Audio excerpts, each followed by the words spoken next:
With the draft officially 32 days away from today, we continue to analyze, debate, and discuss what the Raiders could be in line for. That plus more on Monday's edition of the Locked On Raiders podcast for March 24th, 2025.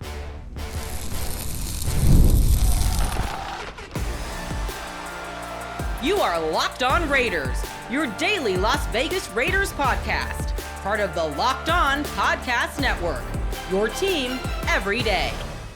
And welcome, Raider Nation, to another edition of the Locked On Raiders podcast. Thank you so much for making the show your first listen of the day. Definitely appreciate you if you're catching the show wherever you find your favorite podcast, or you're checking us out by way of the YouTube page. We do appreciate that in a major way. The show continues to grow each and every day, and that's because of your consistent support and because of the job that my man Ari does behind the scenes, making sure we look good and sound good each and every day. We shout him out. We appreciate him. He's on Twitter at Ari Producers. You can hit me up as well, as many of you do, at your boy Q254. And then, if you want to be a part of the show, 707-654-4693. That's the Locked On Raider podcast voicemail line. A lot of calls and texts that we'll try to get to as many as possible coming up in segment number 3 as we close out the show. Segment number 2, we've heard a few sound bites from Mel Kiper Jr. when he did his pre-draft conference call. He'll have another one coming up on April 8th, but we'll do a little bit more deep dive, and we'll focus in on the quarterback position in segment number 2. So all things Mel Kiper, his sound bites, all focusing in on the quarterback position from Shedeur Sanders,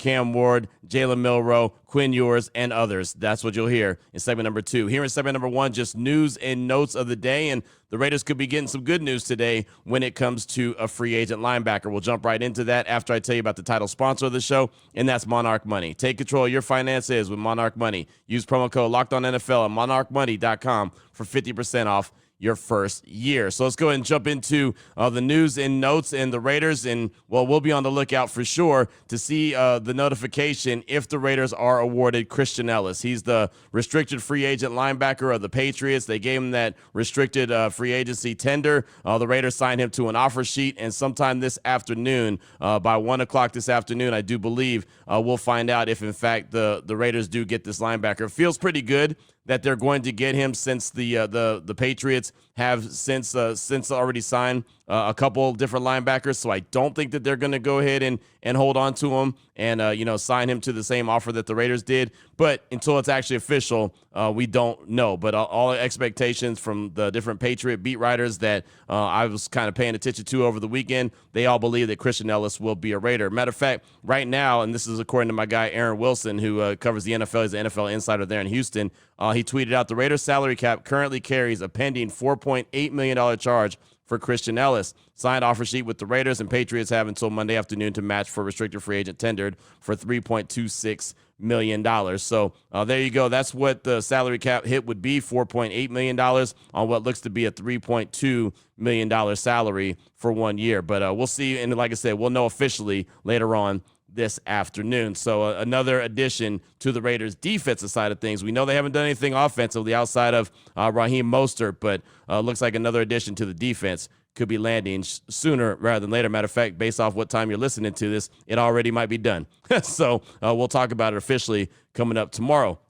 I did want to pass along this sound that I found from Bucky Brooks. He does a lot of work with the Raiders. Obviously, he works for NFL Network as well, but he does a lot of work for the Raiders, and a lot of times around this time of year, draft time, he'll do different draft breakdowns, and he was on Raiders.com talking about Ashton Jeanty, and obviously we've had a lot of conversation about Ashton Jeanty here on the show. It's funny, I met a young man from Mississippi who just recently moved to Las Vegas, met him over the weekend at the sportsbook here in Las Vegas watching a little March Madness action, and he told me before he left, hey man, don't get caught slipping on don't slip on Ashton Jeanty at number 6. So basically letting me know that, hey man, that'd be a really good pick. And obviously we've had a lot of conversation about Ashton Jeanty here on the show. But this is what Bucky Brooks on Raiders.com had to say about Ashton Jeanty and what the Raiders could do, and even what his floor is, if you're wondering about that as far as a running back. Check it out. Don't get cute. Don't try and win what we call like the analysis of the nerds who are talking about like, oh, you could have had him here and there.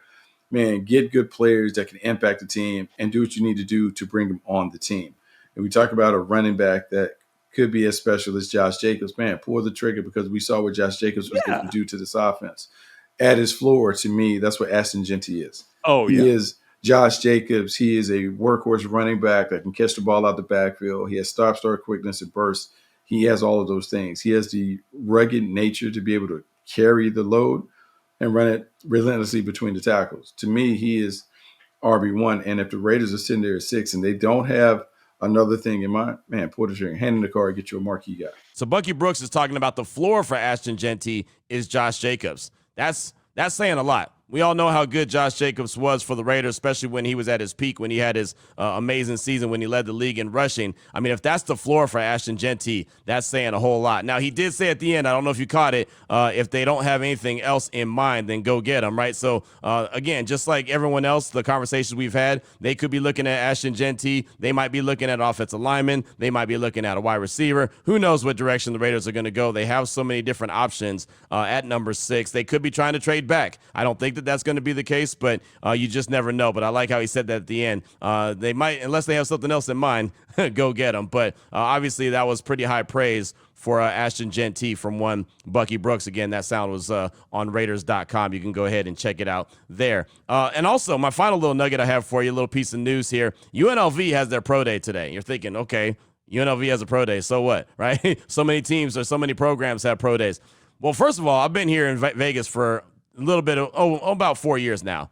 One, I've never even really paid attention to a UNLV Pro Day because they really haven't had too many prospects to talk about, but they do this year. They've got 8 on defense, 6 on offense that are going to go out there and participate in the Pro Day. Jackson Woodard, the linebacker, wide receiver Ricky White III, and quarterback Haj Malik Williams. Those are the big 3 that are going to be out there. But why it's a big deal to me, and the reason why I'm talking about it, all 32 teams are going to be present at UNLV's Pro Day. That's impressive to me because, again, it's easy for the Raiders to be at UNLV's Pro Day. I mean, they're right here, right there here in Las Vegas. But for every team to have a representative there at the Pro Day is a big deal. UNLV hasn't had it like that before, right? Again, the 4 years that I've been here, no one really pays attention. They've had a couple players here and there. They had the Chuck Wagon, the running back that just had a ton of yards, all-time leading rusher there at UNLV. Every once in a while they'll have a player or two, but what they were able to do last year under Coach Barry Odom, and then Jackson Woodard and Ricky White being such big-time players, and even the quarterback Haj Malik Williams also, I mean, they're getting attention of the National Football League. So we'll definitely get someone to tell us about the UNLV Pro Day. I'm trying to get my guy Steve Cofield, who works for our sister station, ESPN Las Vegas, to give me a little bit of update. He also is sideline reporters for UNLV. He's all over UNLV. So I'm trying to get his thoughts on the Pro Day. But that was pretty interesting to me that all 32 teams are going to be represented today at UNLV's Pro Day. So there's that. So hats off to the UNLV program for having that kind of attention like they do. Coming up in segment number 2, you'll hear from Mel Kiper Jr. He had his pre-draft conference call. He's got another one coming up on April 8th. All things quarterbacks you'll hear coming up next here on today's Locked On Raiders podcast. Before you get to that, though, I do want to tell you about a couple of great sponsors here on the show, including the title sponsor, which is Monarch Money.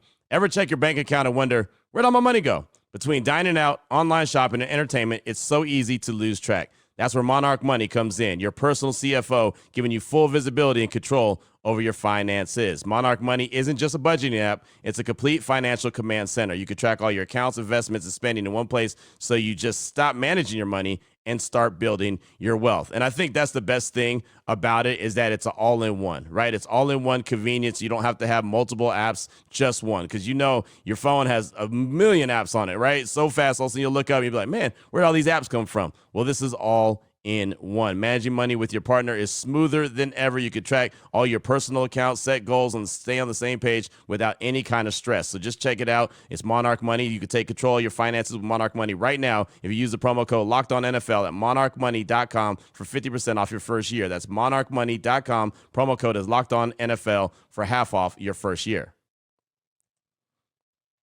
I also want to tell you about FanDuel. I don't know about you, but I was all into March Madness all weekend long. It is here, and FanDuel is giving you the chance to get in on the action like never before. Right now, new customers can get $200 in bonus bets when your first $5 bet wins. That's $200 extra bucks to use on everything from buzzer beaters to Cinderella stories and even who's cutting down the nets. Speaking of buzzer beaters, did you see Maryland top Colorado State? That hurt my bracket because I had Colorado State moving on, but man, what a ending right there. A freshman, a true freshman getting the buzzer beater. It was a fantastic, and that's what March Madness is all about, right? Buzzer beaters, Cinderella stories, all the great games that are going on, and there's plenty of great action going on. And you can pick favorites, you can have game props, spreads, totals. Matter of fact, one of the bets that we were playing as a show, Joe and Q on ESPN Radio, was buzzer beaters, right? It had to be a true buzzer beater where time expired as the ball went through. So boom, that one cashed. If you want to have a prop bet like that, you can do that as well. It's real easy. FanDuel.com. Get in on the college hoops action all tournament long. All right, Raider Nation, here we go. Segment number 2 of today's Locked On Raiders podcast. Want to let you hear some more from Mel Kiper Jr. We've been navigating through what he had to say last week on his pre-draft conference call. As I mentioned before, he'll have another one coming up on April 8th. Looking forward to that. And, of course, he's a guest on my radio show every Thursday at 12:30 Eastern Time, 9:30 Pacific. So late last week, we had Mel Kiper on Ashton Genty at number 6 for the Raiders, why he picked him. We also had Mel Kiper on Mason Graham, the defensive tackle from Michigan. We had Mel Kiper on offensive line, offensive tackle, and where it's at right now, and how Membu is now the number 1 tackle. We did that already, so we're going to just jump into all things quarterbacks here.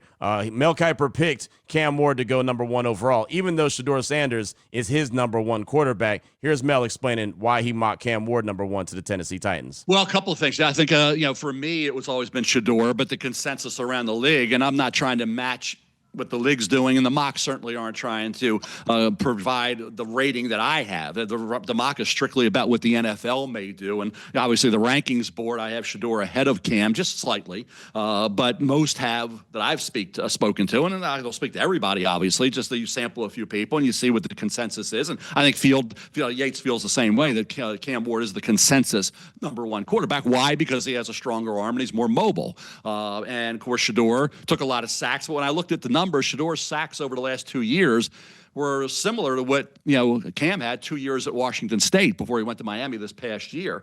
So I think you look at Cam. I think for Tennessee, the arm strength, the angles, all the different arm angles he throws from, the mobility that he has. He had 17 rushing touchdowns over the last 3 years. Cam Ward did.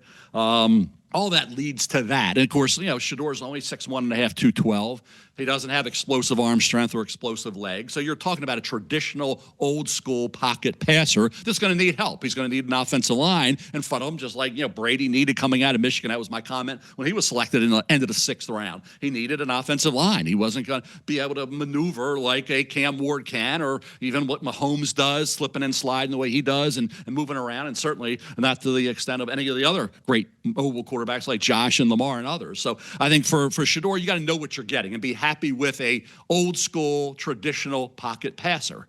And with Cam, he gives you that kind of new wave where you can, if something's not there, he breaks down, he can create. So he'll be much more creative in that regard. I like to hear the breakdowns and the reasoning behind the decisions. Again, Shedeur Sanders is his number 1 quarterback. It's been his number 1 quarterback. That's the one thing that me and him have in common, right? Anytime he joins the show, we always talk about it. Shedeur Sanders being his number 1 guy, but the consensus is that Cam Ward's going to go number 1 to the Tennessee Titans. So what is it that Mel likes about Shedeur that makes him the number 1 quarterback in his eyes, even though everyone else sees Cam Ward as a number 1 QB? It's at this time of the year when you get closer to the draft and these jobs are on the line and it's the pressure, you go with the guy who has the more of an impressive physical skill set, and that would be Cam Ward. I get that, but I think it doesn't always determine who the best quarterback is in the NFL, and certainly some really good, the greatest of all time. Think about Johnny Unitas, Tom Brady, weren't going to beat you with their legs, and you can still win from the pocket. So I think that's still something that Shedeur knows how to do, and he does very effectively. And Shedeur also with Deion, and the same thing when you think about when Eli with Archie, I think being able to handle pressure and expectations, he does that very well. This whole circus atmosphere people think will come with Shedeur is ridiculous. It's not going to happen. Deion was a great player. He was a great teammate. He was all about working hard, preparing, doing it the right way. Shedeur is the same way. Again, great breakdown there from Mel on why he likes Shedeur, what he brings to the table, and what he thinks he's going to do really well in the league. And I agree with him. And I agree with him at the end, too, when he's talking about the circus. Everyone tells me about the circus. It doesn't matter where I'm at. Doesn't doesn't matter if I'm on the radio, if I'm in the barbershop, it doesn't matter where I'm at. Someone always tells me, oh, it's gonna be drama with Shedeur if he were to be in Vegas. It's gonna be drama because of his dad. And I keep saying, why? Where's all the drama at? Show me the drama. I hear it all the time. It's not going to be a circus act. Dion obviously understands what it is to be a pro and what his son's going to have to do to even try to make it, and knows that the scrutiny is going to be on him. But I hear it all the time. You hear it all the time. We've had people call into the podcast, drama, drama, drama. I don't see it. I haven't seen any drama when it comes to Shedeur Sanders. So that was just Mel's thoughts on why he's his number one quarterback and what he sees in him. So the Tennessee Titans are pretty much slotted in at number one to take Cam Ward. We've talked about that quite a bit. The thing is, they talked about a generational talent. That would be Abdul Carter. That would be Travis Hunter. But it's almost like they're going to be forced to take the quarterback. And so it's pretty funny. Mel doesn't believe that they really necessarily want to take a quarterback, but almost like they're forced to. They have to. They rather get Abdul Carter and Travis Hunter in a trade back type scenario, but feels like that there's not going to be any trade back and they're going to go take the quarterback. He explains why here. Yeah, preferably the Titans would love to have a chance here to draft Abdul Carter. They would love to have a chance to draft Travis Hunter. But I think for them, Carter, edge rusher, would fit what they really would like to do. That's why I had them going there. They said they wanted a generational talent. They said they wanted to stockpile draft picks. So do you move off of one? If you move off of 1 to 3, say the Giants want Cam Ward, then you move down to 3, Cam Ward goes 1, you are guaranteed at 3 Travis Hunter or Abdul Carter. Guaranteed one of the two. But you don't get the quarterback. And I know Brian Callahan had some issues with Will Levis last year. It was pretty obvious. So you got to get the quarterback at some point. Is there another quarterback they like? Do they like Tyler Shuck? Do they like Jackson Dart? Jackson Dart, I think, is going to be a first-round pick. Some think Tyler Shuck could get into the first-round discussion by the time we get to April 24th. Certainly no worse than the second round of the way it looks right now. So I think Tennessee's best-case scenario would have been Carter or Hunter. But since they're not sure about Levis, and I understand you can't be, then you have to look at the two quarterbacks. Do you love one of the two? And evidently, it's been now Cam Ward to Tennessee at number 1. Adam talked about it yesterday. I started to write it in pen. So if you believe that and you feel strongly about that, then I can see why Cam Ward would go 1. But I think in a perfect world, they would like to have a quarterback they feel good about that would allow them to get Carter. I think that's who. It's going to be hard for them not to take their Abdul Carter. I get that, or Travis Hunter. But in a league where quarterbacks, most important position in all sports is quarterback in the NFL. If they do love Cam Ward and that arm talent and that mobility, it could lead him to believe that. And now he's got to be less careless and reckless with the football. He's also got to he puts the ball in harm's way some. He did at Miami, and in the NFL, he won't get away with that. So some of the mistakes that Levis was making, Cam Ward could make. So they got to live through that and work through that. They already improved the line. It's one of the reasons Levis struggled. They had a terrible situation at right tackle. Offensive line was leaky, even right tackle was awful. The receivers were dropping balls. He was hurt with the shoulder because he was getting hit too much. So you got to help Cam Ward. They did that. They went and got 2 offensive linemen. Now Latham can move back to right tackle. So maybe that offensive line, it should be. Bill Callahan's a great offensive line coach. They've added 2 pieces in free agency. Like I say, Latham can move to right tackle. So he should be, whoever it's right now, say Cam Ward's going to be the guy. He's going to be protected, hopefully, by a much better offensive line. Thought that was a heck of a breakdown, and why I thought it was a heck of a breakdown was because it just lets you know how desperate teams are for quarterbacks. Even though they want that generational talent, they want Abdul Carter, they want Travis Hunter, they don't trust Will Levis, and the quarterback draft class is not that deep, so they feel like they're going to have to go get that guy, Cam Ward, even though, they like him, right? But they like these other guys better. I mean, it just shows you how important it is to have a quarterback and why some teams are in the position that they're in right now, wondering what in the world is going on. So, with that being said, there are other quarterbacks that aren't just Shedeur and Cam Ward or Cam Ward and Shedeur. So here's Mel Kiper talking about the tier of quarterback that he would put UT's Quinn Ewers in, talks about his game and just kind of what he expects from him in the NFL, like what kind of quarterback he is. Here he is. In that tier, after you say the top 2, and then Jackson Dart, and then Tyler Shucks moved up, and then you have that group of, as I mentioned, Kyle McCord and Will Howard, and you get into Quinn Ewers and that mix as well, Riley Leonard and Dylan Gabriel and Jalen Milroe, all those guys. But Quinn, I wouldn't say leveled off. I think when you look at his ability, his arm talent, it's not a howitzer, but it's there. He can make the throws. He tends to loft throws and take a little off. I haven't seen him, like you say, muscling throws, and they talk about powering throws. Everybody said, and that's pretty obvious. You haven't seen him do that. When he needs to throw that 95-mile-an-hour fastball, he takes a little off, throws at 88. So to me, I think you know what you're getting with Quinn at this stage of the game. He's certainly has the potential to be a starting quarterback in the NFL. Is he going to be the Kenny Pickett type who, you take, but you'd say, is he good enough to be great? I don't see that potential to be, and that's what everybody's looking for. You're not looking just for average play at quarterback any longer. So you're not looking for a single or even a double at this stage of the game. You're looking for a triple, home run, preferably a grand slam. Home run, grand slam is what teams want. They always say, I want a quarterback to play at a consistently high level. That's telling you all you need to know. The days of being okay with a single double are over just about. They'll surround the quarterback by everything, and we got a pretty good shot. They don't want that. So that's where Quinn kind of falls into maybe 10, 15, 20 years ago.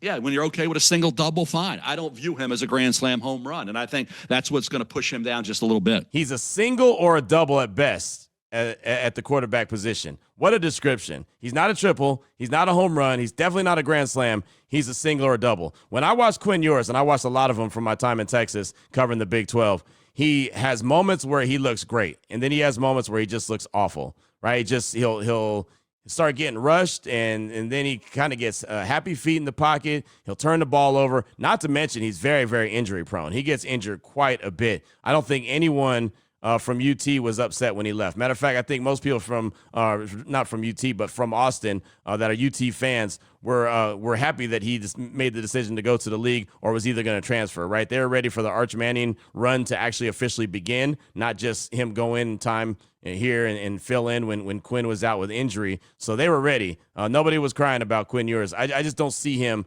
as a very good NFL quarterback. I think he might end up having a role as a backup quarterback, and that's okay. That's a good job to have in the NFL. But if you're looking for a starting quarterback, I don't believe Quinn Ewers is it. I mentioned teams in bad positions when it comes to quarterbacks. It's wild, and my dad's a Steeler fan, and matter of fact, he'll be here in a couple days, but he's a Steeler fan. The Steelers have so many questions. It looks like Aaron Rodgers is starting to come around to wanting to be there, but the fact that they're in this position where they're just playing the waiting game, they did meet with him on Friday, so there was a little bit of something there. The Giants are waiting to decide what's going on. The Giants just signed Jameis Winston, right? So are they going to go after Russell Wilson as well? Are they going to go after, are they comfortable with Jameis Winston? This quarterback carousel is so wild. I'm so happy that the Raiders have already got their guy in Geno Smith and they made a trade for him and didn't have to go through this carousel or wait for a guy like Aaron Rodgers. But just say the Steelers don't get Aaron Rodgers. And this was actually a question that was asked by Brooke Pryor to Mel, and she covers the Pittsburgh Steelers for ESPN. She does a fantastic job. If Rodgers doesn't sign with the Steelers, what quarterback could they be in play for? They pick at number 21 in round number 1. Jalen Milroe's name is going to be brought up. Tyler Shuck's name is going to be brought up. Jackson Dart's name is going to be brought up. But just hear the description and the breakdown from Mel on these different quarterbacks. Brooke, it's a great question. I looked at the Steelers, and Field had Jackson Dart going to the Steelers. I thought they were going to bring back Justin Fields. I thought Fields would not leave that building, and he did. He's with the Jets now. So that kind of threw me for a loop there and said, okay, what are you going to do at quarterback? And nothing's happened yet. But I don't think I think Jackson Dart's in play earlier than that. Now, if he's there, it's going to be really interesting. If they love him, you take him. Tyler Shuck from Louisville. Louis Riddick loves Tyler Shuck. I see why. I mean, look at his size. He's got the arm. Ran well at the combine. I didn't see it translate always to the field, and he had those 3 years of injuries at Texas Tech. He's going to be 26 coming up during the year, but he's going to be in play for the second. Could he go in the first? Maybe. Wouldn't shock me now when you're hearing all this positivity coming out of various people's mouths. When I talk to people, friends in the league, it's Tyler Shuck, Tyler Shuck, Tyler Shuck. I hear it all the time. Keep an eye on him. So, yeah, could they go quarterback if Dart's there? Or could they reach a little bit for Shuck? You mentioned Jalen Milroe, Brooke. I don't see it, Brooke, at that point. I just think the inconsistency, I would say maybe second round, third round, but he's just so inconsistent in short intermediate areas. With passes, it should be layups. It's just misfires. And Senior Bowl week, inconsistent. So I just think Jalen Milroe, he had games where you could say if he would have bottled that one game or this game and played that consistently, yes, you'd have been talking about him in the mid-first. But it just wasn't. It was erratic play. Talent's talent's there, great kid. Second round probably for Jalen Milroe, but they don't have a 2, right? They have no 2 with the Metcalf trade. So they have a 1 and a 3. So, if you don't pull the trigger in the first round, you got to wait till the third round unless you move up. So it's going to be really interesting how it falls with Jackson Dart. I'd say if he's there, yeah, but I don't think he will be. Again, so glad that the Raiders are not in that position. So glad that they already have their quarterback and now they could be flexible, right? They have their guy in Geno Smith. I know he hasn't signed his contract extension. We're all waiting on that. Who knows when that's going to drop, but I'm sure it's going to be sooner rather than later. But man, I'm glad that they're not sitting here trying to debate between Rodgers and Russell Wilson and Jameis Winston. And you know what I mean? Like, man, I'm so glad that they're not in that position. Again, we talk about serious, unserious, and for entertainment purposes only. The Raiders getting ahead of that and making that quarterback decision, that was serious. The Raiders getting ahead of the Max Crosby contract, that was a sign of serious, right? I mean, they're doing a lot of things that are right, making good, smart, sound decisions where other teams left me scratching my head, including the Pittsburgh Steelers, who I have a lot of respect for their organization, but they are not doing things the Pittsburgh Steelers way. But that was all the sound bites from Mel, all things QBs when it comes to this upcoming draft that is now 32 days away from today. Well, I guess technically 31 from today, or 32, 24. The first round of the draft starts on April 24th. There you go. Segment number 3 is coming up next. Your calls and texts, 707-654-4693.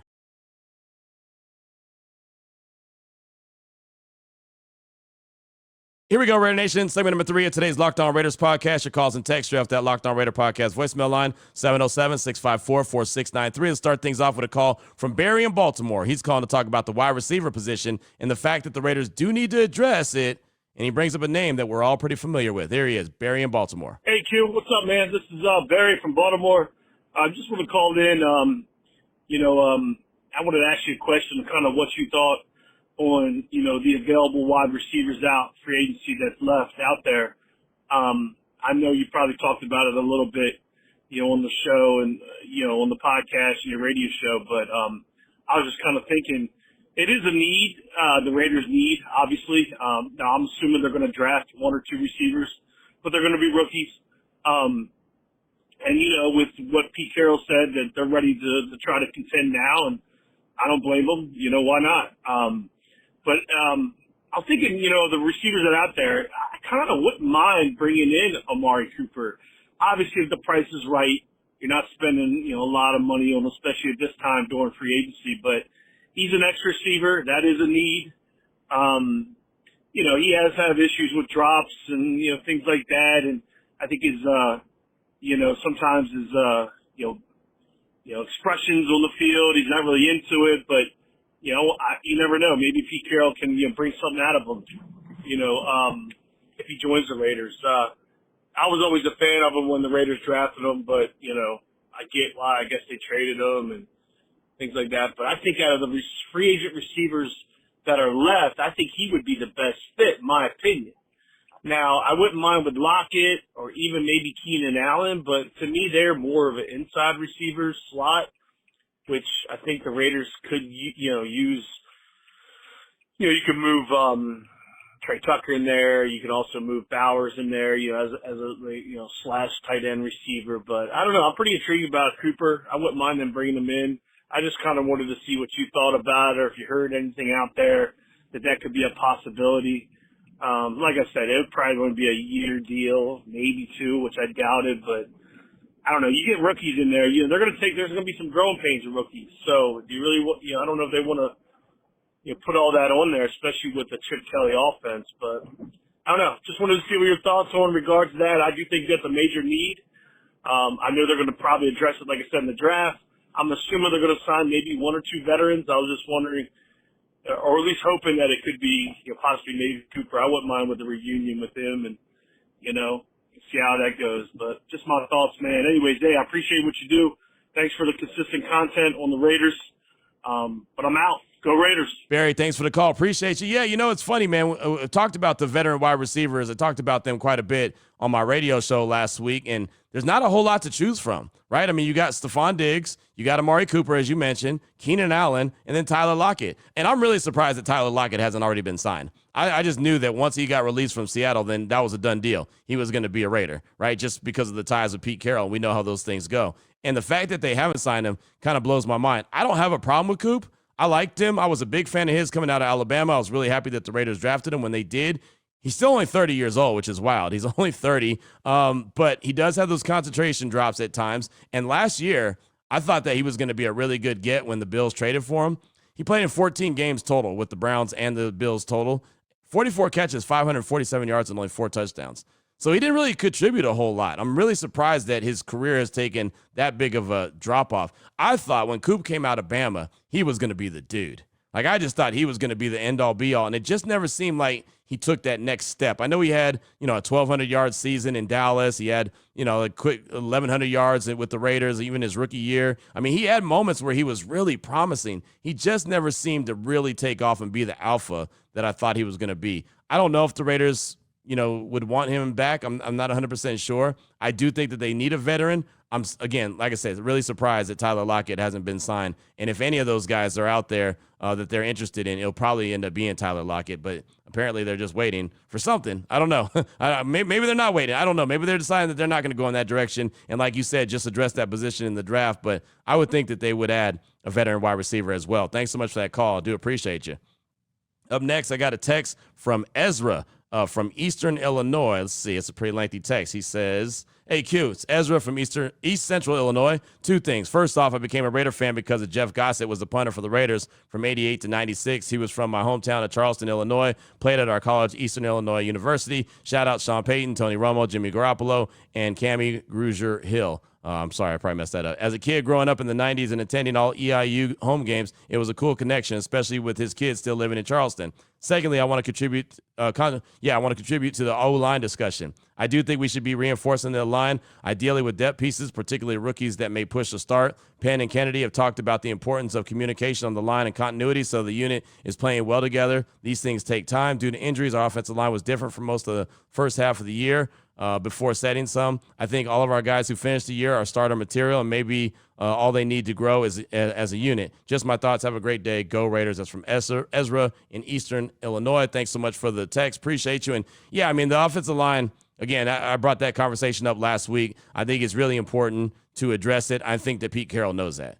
Right? I mean, you don't want to just go into it, be a team that you believe is going to run the rock, be run heavy, have a quarterback who got sacked 50 times a year ago. You don't want them to have that same scenario. And I know that the Raiders offensive line the last 4 games of the season played a lot better than it had earlier in the season. But you really, I mean, you want to talk about competition. You want to go in there with competition. We talk about that all the time. That's the C word that Raider Nation is going to get tired of hearing when it comes to Pete Carroll. I think that you got to have some dudes, like multiple dudes for that offensive line and just battle it out and really get that thing solid. If you want to get off to a good start, get the trenches right. And the good thing is John Spytek knows that. Pete Carroll knows that. If you go back and look at Spytek, what he's done when his time in Tampa Bay, they know about addressing the offensive line. And Pete Carroll, he's done the same thing. He knows about addressing the offensive line as well. So I feel confident that they'll find a way to get that done. But thanks for the text. I do appreciate you. Up next, got a call from Raider Rue from the town, Oakland, California. He's calling to talk about the Raiders going offensive line in the draft and has a few questions about Armand Membu. Here he is, Raider Rue from the town. What's good, Q? This is Raider Rue calling from the town. Hey, I just finished listening to the show, and I'm really intrigued about going O-line in the draft. I know they just talk about Membu out of Missouri. Just wondering, is he a right tackle or a left tackle? And if we were to plug and play in my right tackle, how does Glaze project at guard? I know he had some guard experience in college, but I'm just wondering if that translates to the NFL, and if you think having that O-line combination right there would be cooking with grease, or would that be cooking with no oil on a nonstick skillet? Just let me know your thoughts, man. Always a pleasure listening to you, and big ups, man. Shout out on your new show. I listened to that too, and hope to hear your response. Thanks a lot for having me, and you have a blessed day. Town business. Thanks for the call, my man. Appreciate you. And yeah, Membu was a right tackle in Missouri. He started 12 of 13 games in 2024, all at the right tackle spot, and then in 2023, all 13 games he started at the right tackle. So that could end up being the sneaky pick, right? Everyone's talking about quarterback. Everyone's talking about defensive tackle. Everyone's talking about possible running back. And watch, they can go up there and pick Armand Membu with the number 6 overall pick and solidify that right spot. And then you could kick DJ Glaze in the guard. He said that to me and said that to the local media when we were covering the rookie minicamp last year. Like, he could play anywhere along that offensive line. He's like, man, I could play guard. If I need to play guard, I'll play guard. If I need to play tackle, I'll play tackle. And the way that he was able to slide into that right tackle spot in training camp when Thayer Munford got injured on the first day, he seems to be a guy that's able to really adjust. So I would be intrigued by that as well. And solidifying the offensive line, I wouldn't be mad at. You know, the funny thing is, and I saw this wasn't a Q thought. This is something I saw floating around social media over the weekend. I thought it was pretty interesting. Pete Carroll's first 5-round picks with Seattle starting in 2006. So it was 2010. So his first 5 first-round picks starting in 2010. Russell Okung, tackle. 2011, James Carpenter, tackle. 2012, Bruce Irvin, defensive end. 2016, Jermaine Ifedi. I guess they didn't have a first-round pick in 13 or 14 or 15. Then 2017, Rashad Penny, running back. So there you go. You see there's a lot of attention on the in the trenches, offensive line and defensive line as well. So, and I know in Seattle, they really did put a lot of draft capital towards the offensive line. They just didn't get the right dudes, right? More times than not, they just didn't have the right guys in place, and that offensive line wasn't how it was supposed to be. But thanks so much for the call. Definitely appreciate you. Up next, got a text from Raider Willie in the 256. What's up, Q? It's Raider Willie from the 256. Want to give your thoughts on who the Raiders should add before the draft. For me, I'd like to see us bring in wide receiver Tyler Lockett, cornerback Rasul Douglas, and free safety Julian Blackmon. Lockett would be a familiar face for Geno. Rasul would bring in a much-needed experience to the quarterback room, and Blackmon would bring cover ability to the back end of the defense, being as Chin and Pal-Mal are more for down in the box. Not completely sold on Blackmon, as I have hopes Trey Taylor could step up, but Blackmon could hold it down for a year while Taylor continues to develop. Been listening to you for 5 years. This is my first time reaching out to you. Thanks for all you do, bringing the word to the nation. Go Raiders. That's from Raider Willie in the 256, and thank you so much for the support. That's awesome. 5 years long, 5 years strong. That is really cool. Definitely appreciate that. And, those would be some good free agents, and they're not going to cost a lot, right? I mentioned Tyler Lockett already, how I'm surprised that they haven't signed him as a free agent since he's been available for a while. And you see that they're just plugging holes in different spots on the defense, right? So I could see adding another corner, adding another safety, just to go, again, to provide that competition that the Raiders are going to be looking for, and Pete Carroll in particular is going to be looking for. So I'm so intrigued and interested to see what the competition, what all the battles look like during training camp, just because I think it's going to be so stinking competitive compared to what we've seen in the previous years. But thanks so much for that text. I do appreciate you. Let's close out with a call from Rocky Mountain Raider. He's calling to ask a couple of questions about quarterback Geno Smith and what the Raiders might be doing with them. Here he is, Rocky Mountain Raider. Hey, Q, this is your boy, Rocky Mountain Raider from the 719. Hey, I wanted to call in, and I wanted to present you with a question. So I know Geno has not been signed yet. So first question is, do you think there's a possibility that they do not sign him and we keep him for 1 year on his current contract, and then we pivot off of that if we are able to get Shedeur? And then second question is, if we do sign Geno to 3-4 year contract, would that impact us on taking another quarterback, since that quarterback would be sitting on his rookie contract? And would we be more apt to take someone like T-Mac or Genty in that case, just because they would be sitting for those 3 years, which, we all know that that's the most valuable time to have those rookie quarterbacks playing. But if we sign Geno to a contract that long, they wouldn't even get on the field. So would it be worth it to do that? Just wanted to call in. I'm a daily listener. Love what you guys do. Thank you to you and Ari, and go Raiders. Thank you so much for the call. Appreciate you. And I'm pretty sure they're going to extend him. Like, it's funny because I keep saying that, and then another day goes by, another day goes by, another day goes by, and they haven't extended him, right? And who knows, by the time you listen to this, maybe they have extended him, and they set up a press conference for tomorrow. I don't think that there's anything, going on where they won't sign him. I feel pretty sure that they will. Now, the interesting part is what you asked about, what they could do as far as a quarterback early or a quarterback late. I think when we see what the extension is, it'll give us a better answer. What I mean by that is it'll probably be a 4-year deal, but that's not what I'm looking at. I'm looking at when can they get out of it. You know what I mean? Like, there's so many deals that are 4-year deals, but they're really, in reality, it's like a 2-year deal.